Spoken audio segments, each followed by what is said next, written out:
So just to give you a little introduction, I did a grief and loss one for shared learning forum probably around 10 years ago. So I don't know if you remember me or not. I'll give you this is going to be Grief 101, Majorly 101. The more that we can share, the stronger we'll have a takeaway. My background has been in this sector for so many years, in a lot of different capacities, but primarily offering family support with Extend the Family. I was with About Face. I was with Tourette Canada. I ran bereaved families, Halt and Peel, and I've been with the relationship group for 10 years, Tiana, I guess. I started as a council member at the time, at least 10 years ago, maybe 11 years ago, and was chairing with a self-advocate, the relationship group at the time. And we decided to, I call it go rogue, but we decided to take some of the teachings and the guiding principles that we do into the community. And so we offer a myriad of deliverables. The relationship group meets with folks in the community for some of the modules that we do on dating, on connecting, on relationships in general. I do moms groups twice a week, all under the banner of the relationship group. Deanna and I have done numerous workshops together. One that we're actively still doing together is Strengthening Family Relationships. Jason and I have been partnering in all of the aforementioned groups and growing it. And so grief has been really top of the list to deliver the tentacles into the community. So my background is in family support. But the grief arm of what I now do, I'm in private practice, by the way, like I don't work for any agency. And so I'm contracted for these things.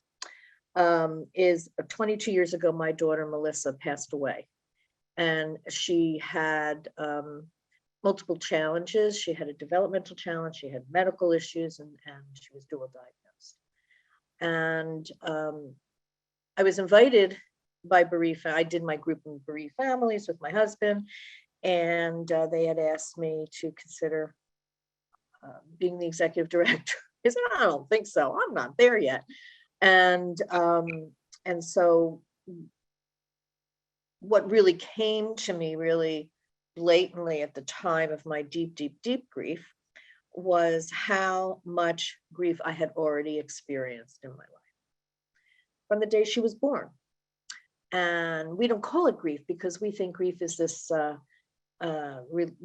relationship to death, but it's the loss piece. So there are three areas that I thought we would hopefully weave into the conversation today, which will be families and their grief, your grief, and the individuals you support, and how that may play out. The topic is really important to lean into. So we can't sit here and talk academically over there because it's not an academic subject. It can be a theoretic subject, but it's not academic. It is experiential at its highest order. So I have a PowerPoint that I had my partner help me create, and we're going to share it as my guide more than anything. I'm going to try to bring your faces in here. I guess I can't pull this out, eh? Oh, well, okay, never mind. So Jason, when I mentioned, can we go back to the group? We'll just then bring the group back because I won't be able to see anybody. Thanks. Yeah, no problem. So today's a conversation with a little bit of peppering of information in there. But I really, really, really want to invite your questions and shares. there will be nothing that won't be edited out. All conversations that you have personally will be edited out. We don't want to be, we want you to feel safe to share whatever you would like. So we will start.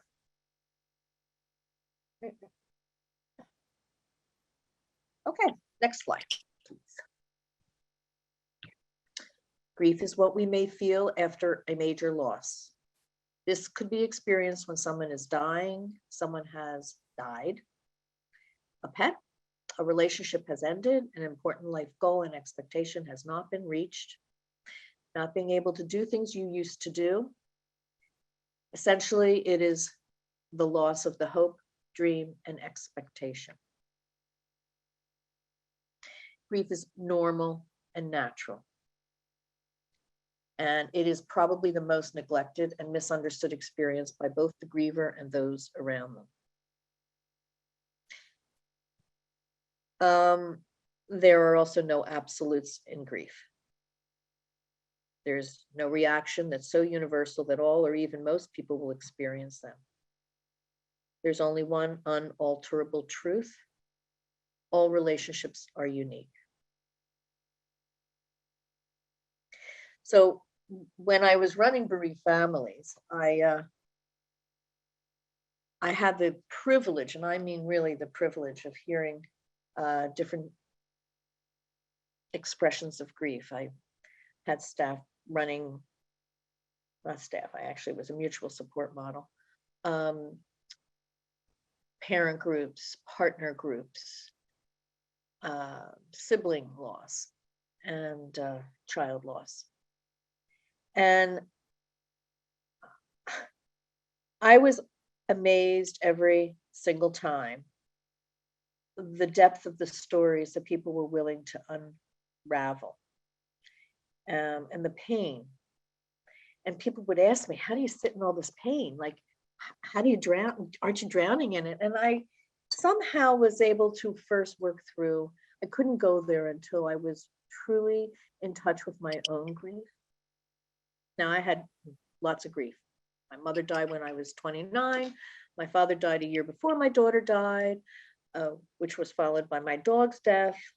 I had a divorce 33 years ago, and I raised Melissa and Daniel and my other children. So how do I find joy now? How does life look joyful? And that is kind of walking into the pain. And there's no other way to do it. And you make friends with it. You have to make friends with your grief. And I was at a Shiva house. For those who know what a Shiva house is, it's the visiting time in the home of a person who's died. For some folks, and I was there last night, and somebody said to me, the mother of this cousin of my husband was there. She's 96, and she was amazing. And she was looking at me, and she says, "You've been there?" I said, "Yeah." No, she's 96. And she says, "What are you going to do? I can't change this." And I just listened, and I sat with her, and I just held her. And I heard comments from everybody around, "Oh, she's amazing. She's strong." She's not strong. She's honest. She's resigned. So in the context of working with folks who have a developmental disability, I'm going to start from the beginning right now to remind you, they are no different. So you're not going to get a lot of very specific tools for your tool chest. You're going to go into your own hearts.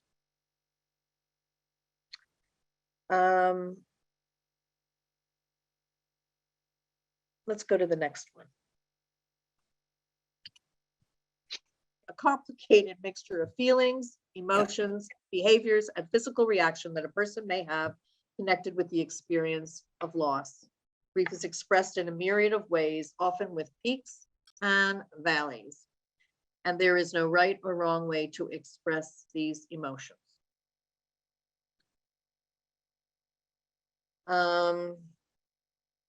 I'm going to read something because I often read this, and I guess I want to hit it from get-go, so we'll eliminate these misnomers.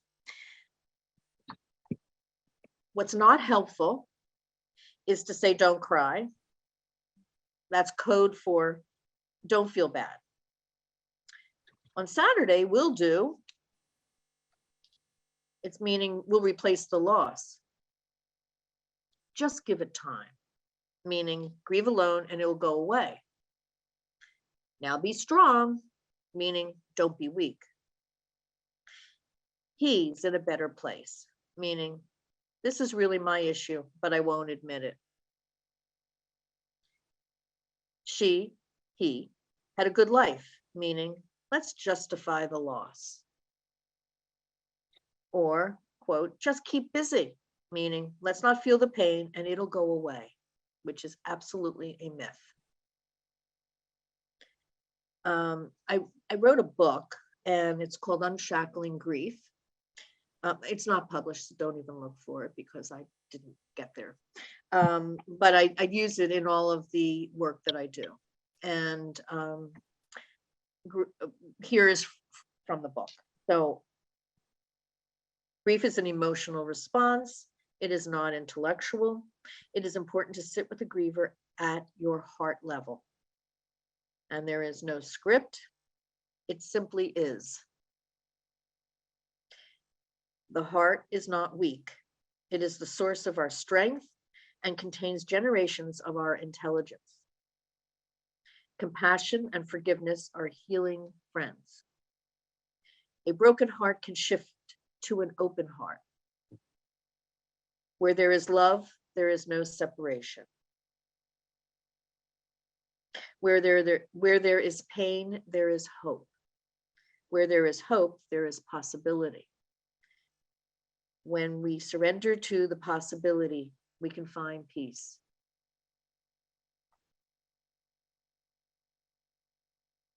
So I need to see your faces now. So can I go back to faces for a minute? Thank you. That's better. Anybody who still wants to, I can switch the screen and keep going. I went through a whole lot of places during the last 22 years. Most people who know me will know my expression. Melissa and I had 3 legs together. We shared one, we each had one, and everything we did was together. I can identify with the journey of most parents because I walked through 18 years, 12 different medical specialists, schools, therapists, messaging. The messaging that I'm not so sure this will work out, or I'm not so sure. And she actually died suddenly. We were on our way to go on a vacation to Florida. Actually, it was March break. And so the family did go through a lot of trauma. And so I knew I had to figure out who I was, what was I going to become, and where did I come from. That's the backstory. And then I have had 22 years of figuring out what did that mean and what did she teach me and what does she continue to teach me. And in reflecting on that, I get to remember and bring her forward when I'm involved with folks. It's my piece of the puzzle, that she also had grief. We didn't call it grief at the time. We didn't label it as such, but she experienced her own grief. And I realized how out there she was despite that, which of course puts me in the relationship track. And I bring it forward each time. And so she told me, Mom, you have to tell people, I just want to be understood, which was her translation to I'm not being understood. I, in turn, wanted to say, I just want to be understood. I want to be heard. And I've got a shitload of fears about what will it be like when she is older and I'm not going to be here. That's grief. That's anticipatory grief. I was living in those shoes. And the only time it really worked that I felt heard was when somebody was also listening to me. Now that's where you guys come in. That's your role. And so it's important that we understand that grief is messy. It's confusing. It can feel chaotic. And it also can be incredibly rewarding to walk with somebody, but you cannot walk with them unless you understand your own story. They are incongruous otherwise. So I'm going to read the next one and give a little bit of conversation about the grieving person's Bill of Rights. So we have a PowerPoint for that one. So I'm a big fan of Alan Wolfont practice. I've worked with him over the years, and I think he has a really good pulse on this. He has, I think, in Colorado, an institute, and it's basically about companioning with a griever. And so his essence is, you have the right to experience your own unique grief. You have the right to talk about your grief. You have the right to feel a multitude of emotions. You have the right to be tolerant of your physical and emotional limits. You have the right to experience grief attacks. Those are those sudden bursts. And you have the right to make use of ritual. Grief and loss are personal, unique, and often feels chaotic. To understand another person's grief is to first understand your own grief stories. In order to be an effective grief support companion, we have to learn how to suspend our own personal biases or experiences with grief and be open to receive the other person where they are at. So that kind of starts where. So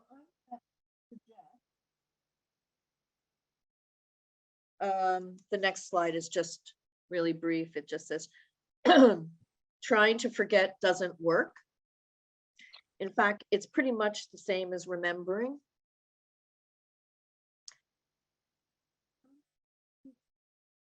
Grief scan is to take 5 minutes with a pencil and a paper or a pen or phone or whatever you want to do to jot down. Now, I usually do this half a day. So this is just going to be an extremely superficial moment for you. To take a look at what's key losses you've experienced in your life. And I'm going to ask you to look into your heart and ask yourself, what are you feeling? And touch it. Touch it and feel it. And simply acknowledge it. And that will help you befriend it. And if you can take 5 minutes, I'd like to come back to the big group and hear a little bit about some of your shares. We cannot be effective unless we understand ourselves. It's important. It's really, really important work. Grief exists everywhere. Relevant to our world today, we've just come off of 3 years of isolation and an old norm, which is now a new norm.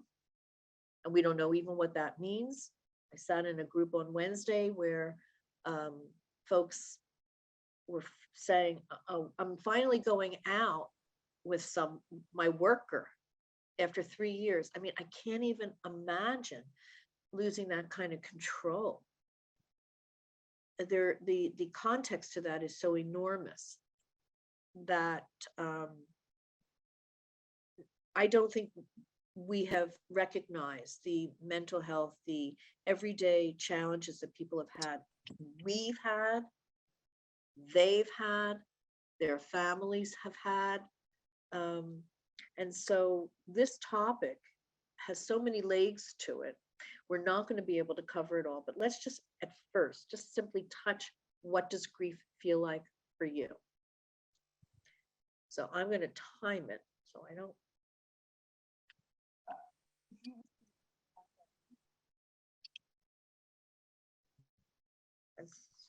For 5 minutes. I'm just going to read to you as you're doing that, okay? So 5 minutes, so 10:09? Yep. Please.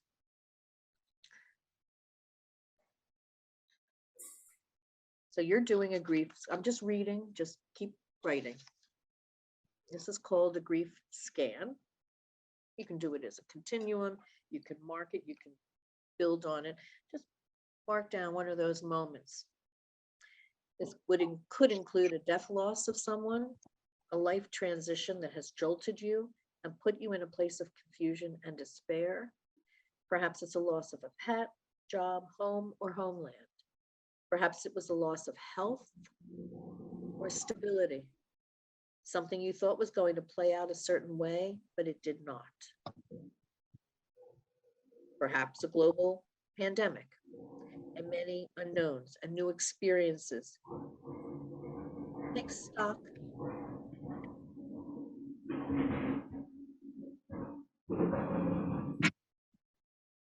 Take stock of how you feel, not necessarily of your thoughts, but just how you felt. What were those emotions that popped up? How did your senses feel? How did your body feel? Did you feel as if someone was listening to you? Did you think that previous losses were resolved and then popped up later in your life and jolted you again? As if it just happened? As if you felt re-injured again? What does pain feel like? Are you afraid that if you touch it, you will stay there and be stuck and never get out of it? As if you don't touch it, it will somehow go away and not come back. With a death loss, relationships do not die, people die. Therefore, it can remain alive, so we need to ask ourselves, how can I keep that alive and be able to touch it with perhaps less pain? The next question then is, how do I support another person who is in pain? How can I help this relationship remain in their heart and be a positive feeling? Only you, in deepening a relationship with that other person, can determine whether it's through something concrete, such as a memory book or scrapbook, a flowering plant, or planting a tree, and returning to periodic conversations of celebration.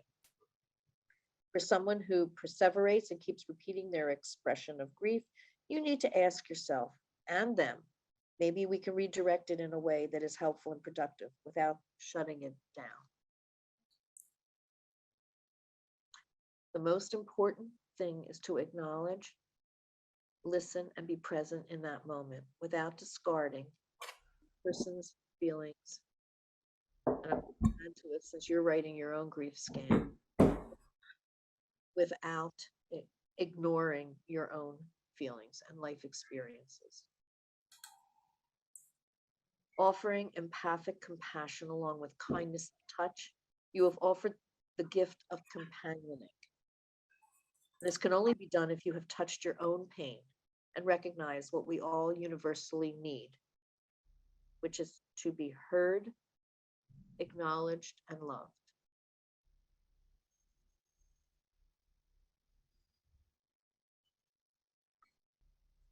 Okay, so if I can see everybody, we're going to have a bit of a conversation. And again, anybody who is willing to come in by video, I would really appreciate it. It's not easy to sit here with all these boxes that are black. Okay. And it's also good for you to see them and see each other.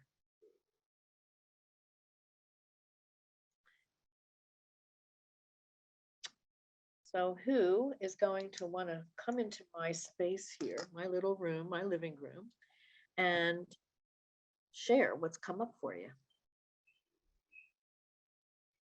I'll start, Linda. That's okay. I'll get the ball rolling here. I just read what I wrote.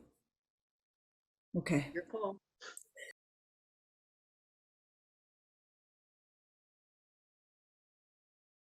Thank you for setting the tone, which I hope a few more people will be able to share. When we hear another person's expression of grief, we're all hearing a piece of ourselves. There's always a little piece we can pull from it. And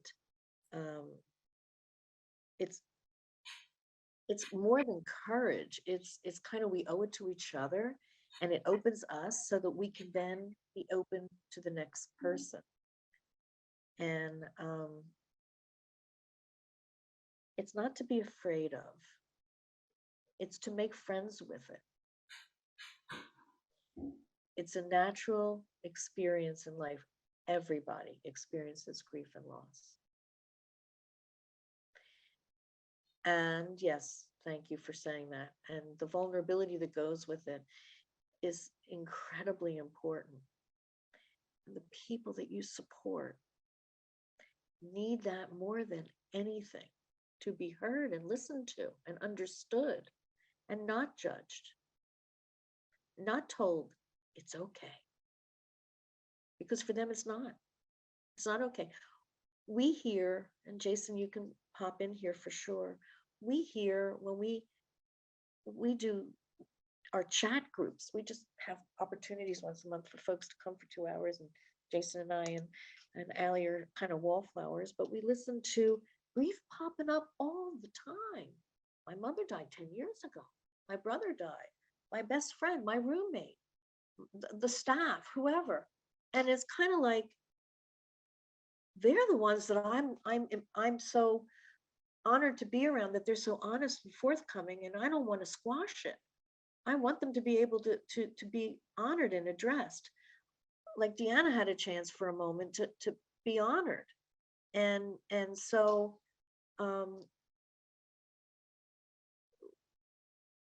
people need to know. They need to be validated. That's really what it is. To be validated and to be acknowledged that, oh, that's hard for you. Tell me more. Lean into it. Don't push it away. So in your reflections, can someone else share a little? I can share. I liked what you said in the beginning, that grief is not only relating to someone who passed away.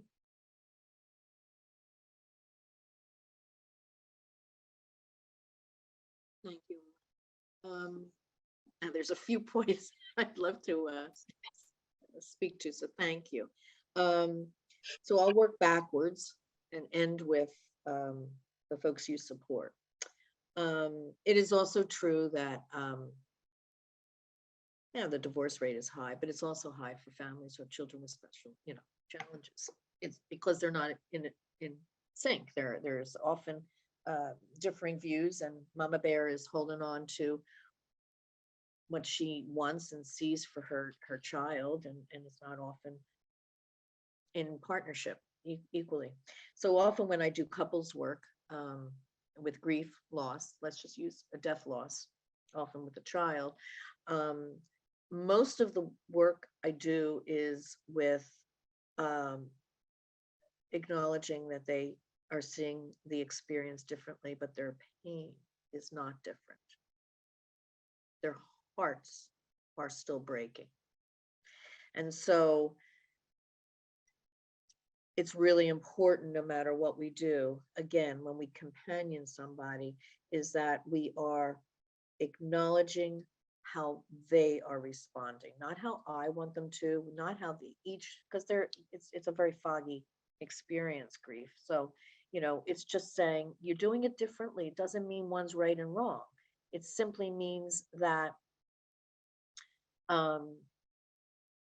it's their way, and period. Like, there just is not a right or wrong here. Yes, you're right. Generationally, I'm hitting now on your children of the Holocaust, which are the children of the parents who have survived or not.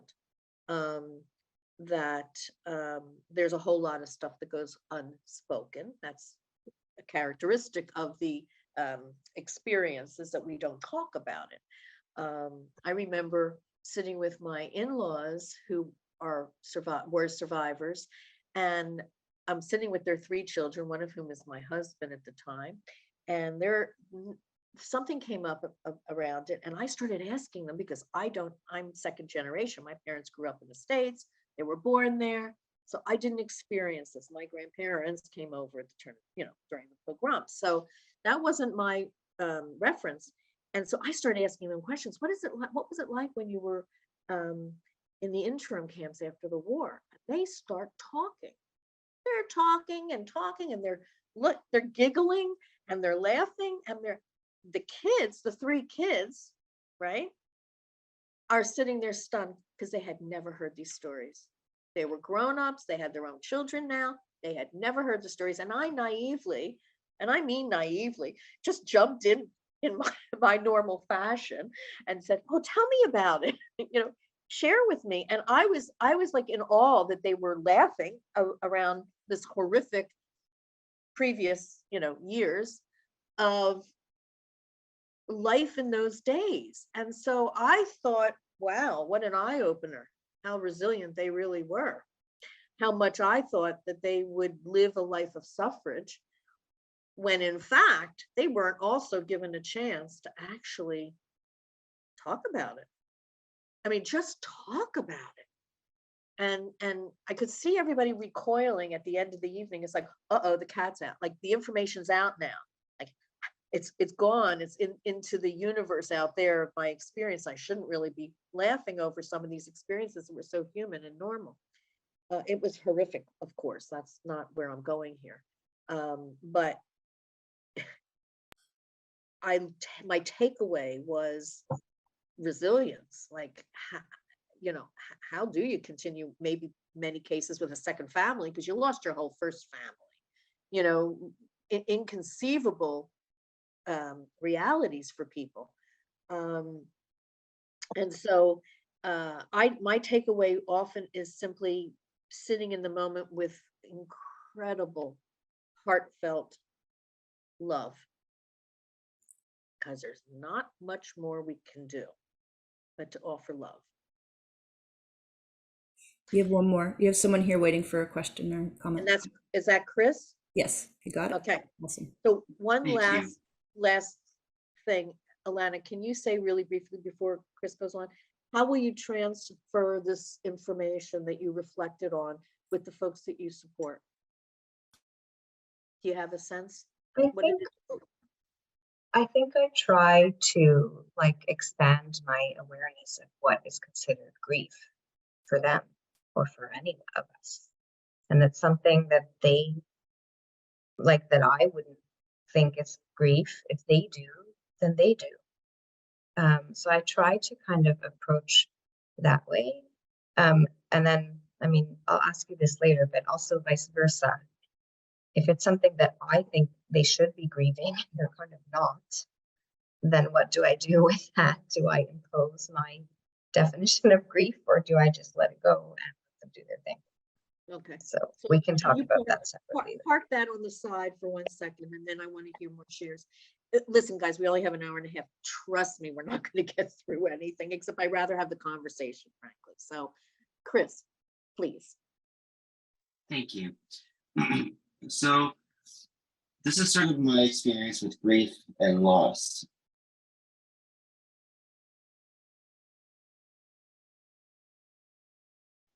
Thank you. Thank you, Chris. You said the family asked you to say goodbye? Yes, that is correct.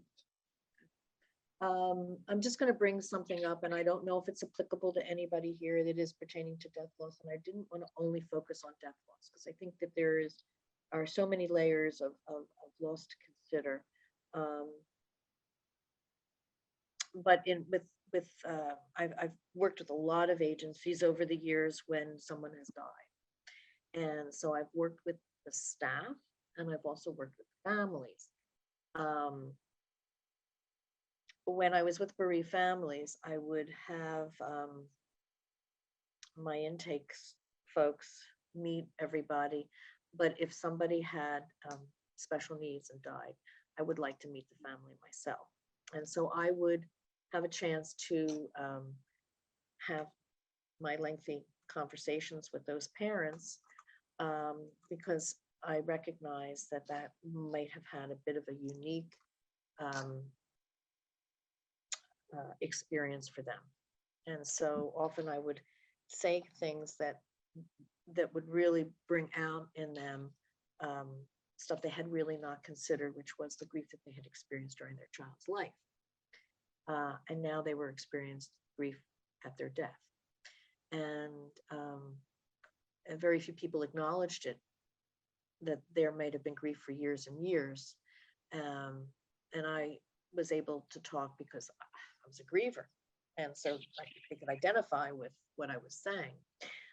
And so that was truly a privilege. I mean, the honor and privilege to be able to sit with these parents and let them deeply, deeply go into their pain because grief was familiar. They also felt it already. They knew exactly what we were talking about. The people then often were the folks that were supporting the person that I would then do sessions. And they would be very, very heartwarming in their conversations around not really being part of the process necessarily, or experiencing this on a long-term basis, or being involved with the family because they didn't really know what their roles were. They didn't really know who they were anymore with that person, what their attachment was or wasn't. And so, I've spent a lot of time working with folks when an individual dies to give them the honor and the privilege of celebrating that person. I was incredibly distraught when I found out somebody who I actually was personally supporting, maybe before the pandemic, and then actually a couple times through, and then she died. And I was working with a few of the staff that were involved with her, and they were saying, well, we have to go quickly and get the room ready for the next person. And I thought to myself, oh my God, it was like, they're gone. Let's clean it up physically, mentally, spiritually, and get another body in there. There was no space given to so much grief and acknowledgement and honor or celebration. And so I didn't realize how that really became very clear to me, what we are also missing in the system here, in terms of taking the time to grieve the person and honor them. Because of course that's where the joy can come. What did they teach you? What did you learn from them? What can you carry forward? What are the teachings that you can take on? And there was no time or space given to that. And I wasn't involved, so I couldn't say anything. But I was really surprised that, we're talking days, the turnaround. And Deanna, you probably could speak to this. It's not fair to you, the people who work with them, and it's something that I hope, if any of you are touched by or have been, that you speak up at least to say what you need, that you need a place to move to the side and talk about how you're feeling. Be angry. You can be angry. You can be whatever your expression is. It could be giving a joke that the person shared with you. that would be, interesting too.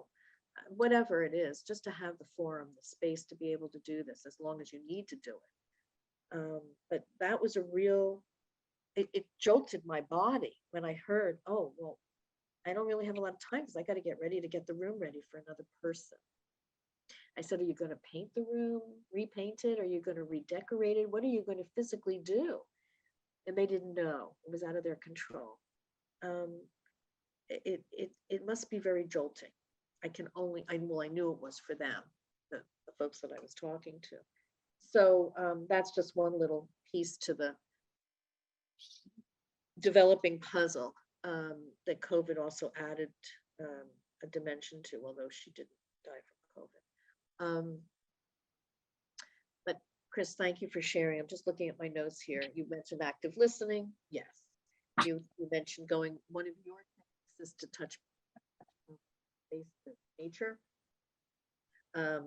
There are a myriad of things that we can do, and I know I'm not going to touch on it because I'm watching the time.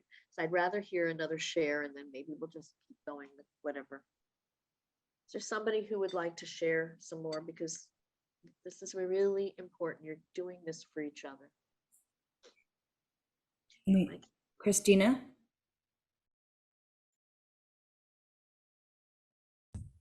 Okay, Hi. Christina. Hi. Can you hear me okay? Because my speaker is not working too well, but the volume's okay? Okay. If it's not, I'll just turn this way. I have two screens, so just let me know. So I'm actually inspired by all of you who've shared to share something as well. Thank you. Thank you for being vulnerable. Thank you for being honest. Thank you for listening. It is an opportunity in this reflecting to feel more comfortable in your own shoes when you are supporting another person. There is no time zone on this. This is such a misnomer. People think that, well, how long ago did they die, or how long ago did you know that your child was going to have these challenges? It is so irrelevant and somewhat irritating when you hear it. So, I really appreciate that it has helped you be, I'm writing these things down, guys. I don't remember anything. That you are a better listener and that you're more open-minded. You are open-hearted. And that's really the key to this. And every time you work with a person, whether they're perseverant and they repeat the same thing or not, or whether you're working with a parent in the community that you support, it will remind you what pain is. And that it's sometimes not resolved, but we learn how to live with it. And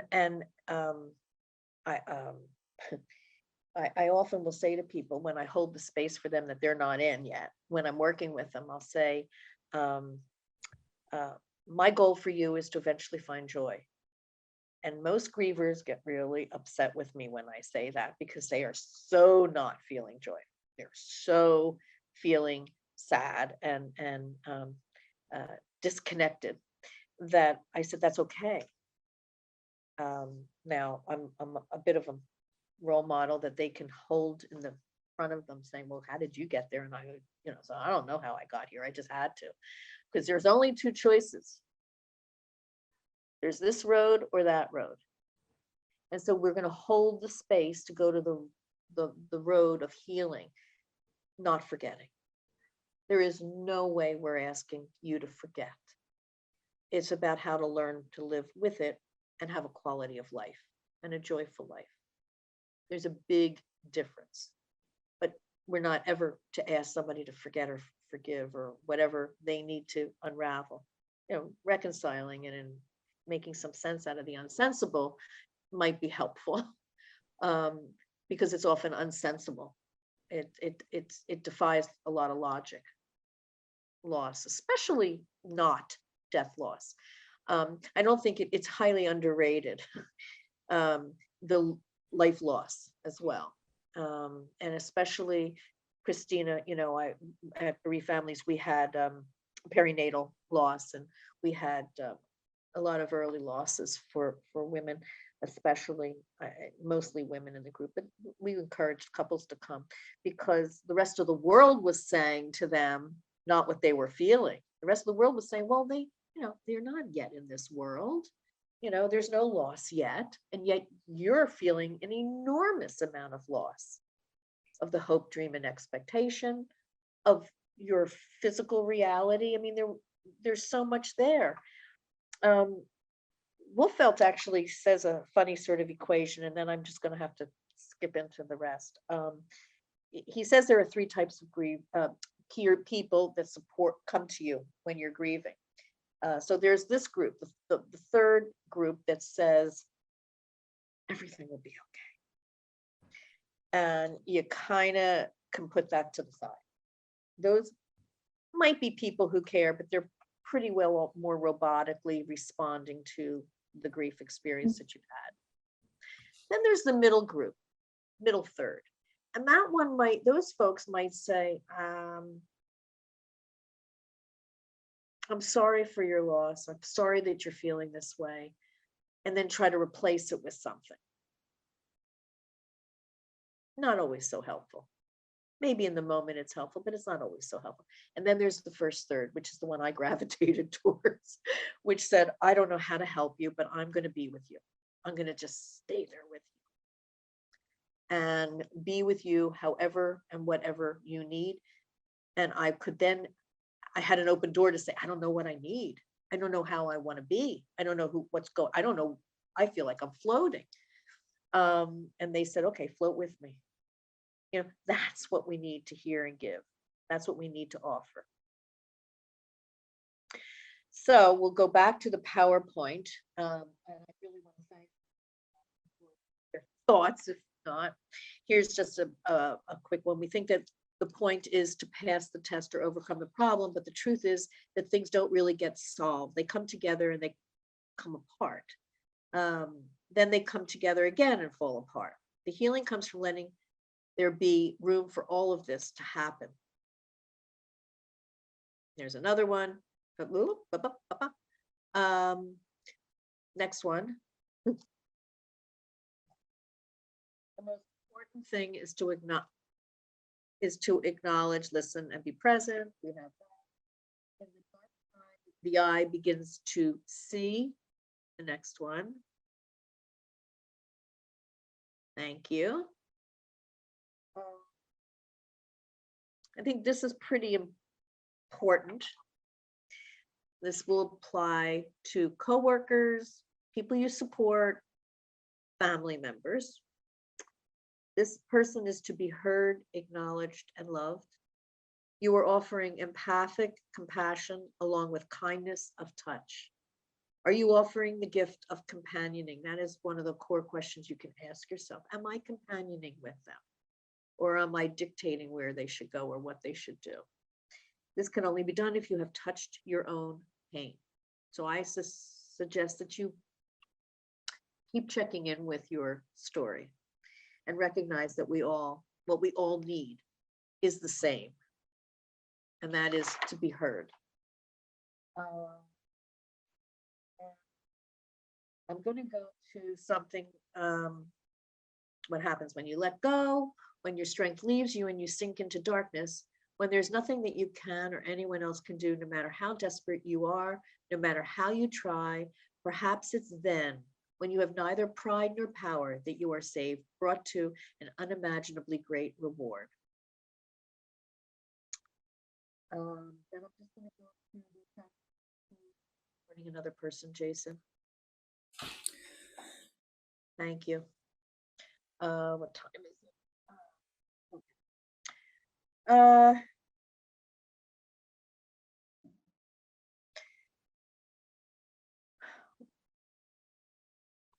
We live in a fix-it culture. We need to practice and learn how to sit with a person rather than jump out of it.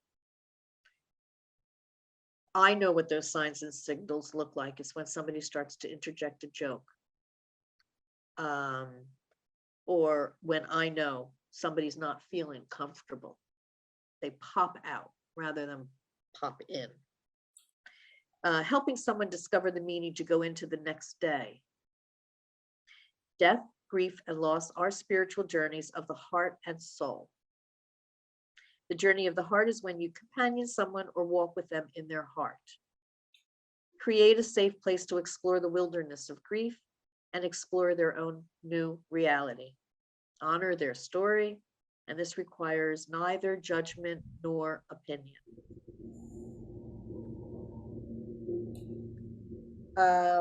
Walking with, I have a few more. Walking with someone gives space to reconciling their grief, not necessarily resolving it. So you're not about to fix it. You're recognizing it. It requires not being afraid of being empathic, but rather move forward with compassion.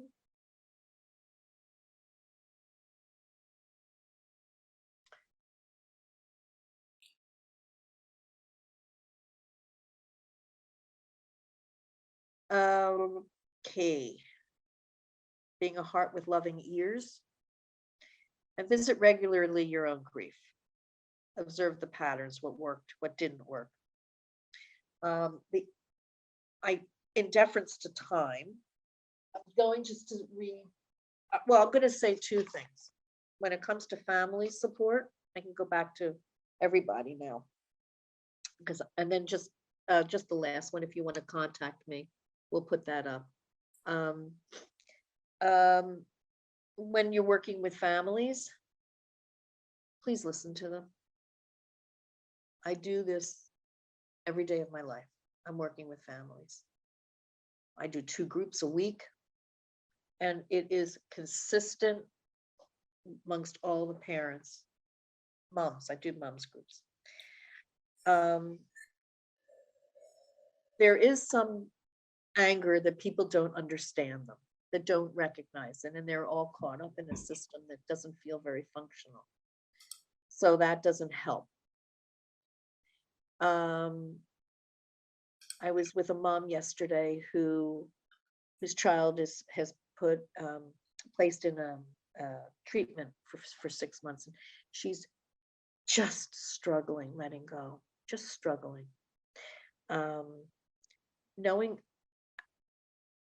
in her head that this is good for her child, but in her heart, she's having a hard time letting go. When we talk, Deanna and I, to folks, when we do our Strengthening Family Relationship seminar, we hear where the problems are, but there's a whole backdrop. There's a whole backstory that goes with the family member that needs to be honored because it's grief. And with the folks that you support, and I smile because I adore them all. I just love doing this work because I am learning every single moment of every single opportunity, something new, and I'm forever grateful. The person's right needs to be respected and listened to. The person, if they're denied the opportunity, the most important thing is to talk about the grief. Don't shudder it away. I don't think it's helpful when you shield them from bad news. The person needs to have ways to not be shielded, but to redirect it in an active way. And only you know you have the relationship with that individual.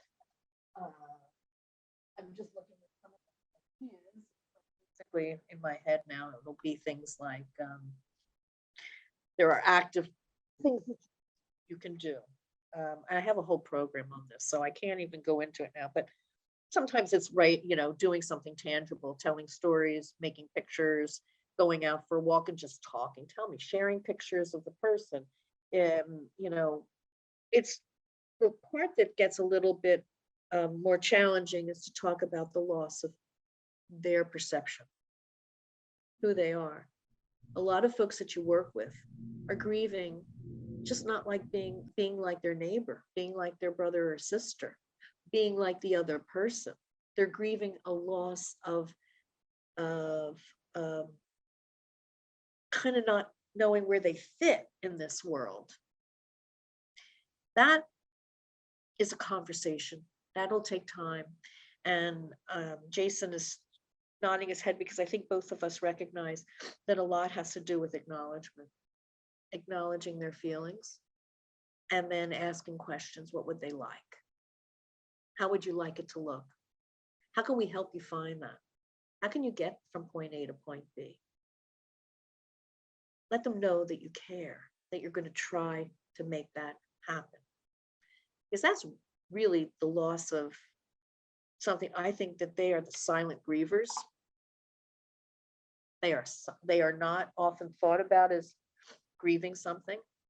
But again, I have the privilege of being able to bring forward my daughter, whose voice is constantly saying, Mommy, I just want people to understand me. I just want to be understood. And I am going to honor that. I'm no longer doing these kinds of groups. That's the message that I leave you. To be understood. It's 11, and I can put that last little thing just to say, if you want to call me, contact me. This is obviously a much bigger conversation. We are prepared to offer a proper symposium seminar on it in the future if there's interest. So please send to Deanna if you're interested, and we will address it